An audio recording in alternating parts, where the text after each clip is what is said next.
Bharatiya Janata party पूरे देश भर में आदिवासियों को भटकाने का काम कर रही है। इतना ही नहीं, डिलिस्टिंग के माध्यम से धर्मांतरण का खेल भी चल रहा है।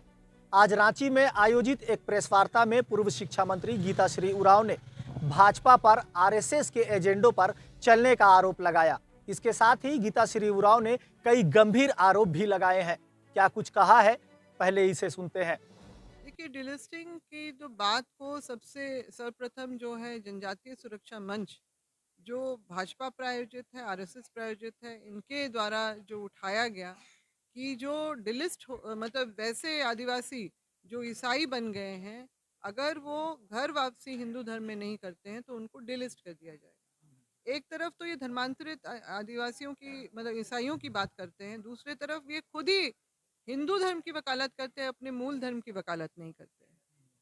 और ये जो सारा पिछले साल से ही शुरू हुआ, देश भर के विभिन्न कोनों में जाके इन्होंने किया, अंततः इन्होंने शायद झारखंड में ही इन्होंने इसका जो है ग्रैंड फिनाले किया।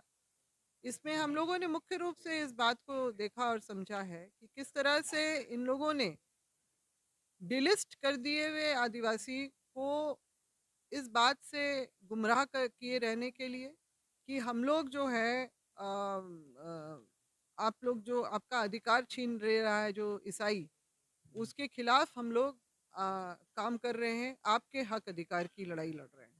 जबकि उल्टा ये है कि इन्होंने हमारा इस देश के नागरिक कहलाने का भी हक छीन लिया है। आदिवासी जो अपनी इतिहास, अपनी परंपरा, संस्कृति, भाषा, अपनी सभी उन चीज़ों के लिए बहुत ज़्यादा संवेदनशील है, बहुत प्यार करता है, आज के डेट में उसका अस्तित्व दस्तावेजों से मिटा दिया गया है। प्रमाण ये है कि 2021 का जो प्रस्तावित जनगणना का प्रपत्र जो हमारे हाथ में, आप लोगों को भी इसकी कॉपी दी गई है, उसमें आप स्पष्ट रूप से देख सकते हैं कि हिंदू, मुस्लिम, सिख, ईसाई, बौद्ध, जैन का कोड है, मगर आदिवासी जिसके पास अदर्स और अन्य का कोड जो था वो हटा दिया गया। 7वां कोड जो था हमारा क्रमांक नंबर पे, उसको हटा दिया गया। अभी फिर पिछले साल जैक के द्वारा जो एक ऑनलाइन फॉर्मेट अपलोड किया गया जो गवर्नमेंट ऑफ इंडिया का है, जिसमें ये राष्ट्रीय छात्रवृत्ति के लिए आवेदन मतलब था, उसमें इन्होंने जो है हमारा कोड हटा दिया गया है। झारखंड 5वीं अनुसूची का एक आदिवासी राज्य है और यहाँ पर हिंदू, मुस्लिम, ईसाई, सिख और जैन के लिए कोड है, मगर आदिवासियों के लिए कोई कोड नहीं है। तो इससे हम क्या समझे?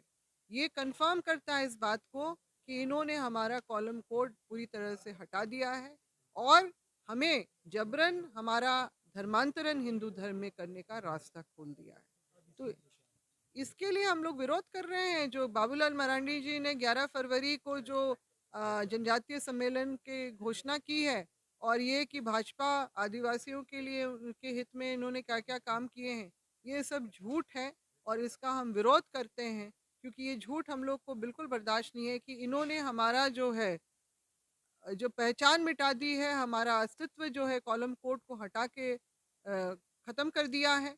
तो फिर अब इन उपलब्धियों को गिनाने का क्या मतलब है? 2 फरवरी को हम लोग जो है भवन तक का पैदल मार्च करेंगे और अपना विरोध प्रदर्शन करेंगे, ज्ञापन सौंपेंगे राज्यपाल के नाम से।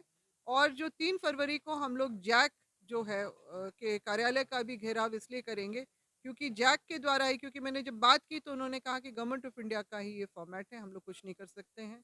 वहाँ हम लोग भी जाके ज्ञापन देंगे कि इस तरह का जो भी हो रहा है, हो चुका, और आगे भी अगर इस तरह का होगा तो सरकार इसके लिए तैयार रहे, क्योंकि हमके जैक से ज़्यादा हमें सरकार से इसके खिलाफ में शिकायत है, क्योंकि वो उनका कंप्लायंस कर रहे हैं। आज रांची में पूर्व शिक्षा मंत्री गीताश्री उरांव ने मीडिया से ये भी कहा कि हम एक आंदोलन, एक सम्मेलन की तैयारी कर रहे हैं और डिलिस्टिंग के खिलाफ एक बड़ा आंदोलन भी किया जाएगा। अब इनके आंदोलन से आदिवासियों को कितना मदद मिलेगी और इनका आंदोलन कितना सफल होगा, ये आने वाला समय बताएगा। सहयोगी फैयाज के साथ मोइजुद्दीन, कोयलांचल संवाद, रांची।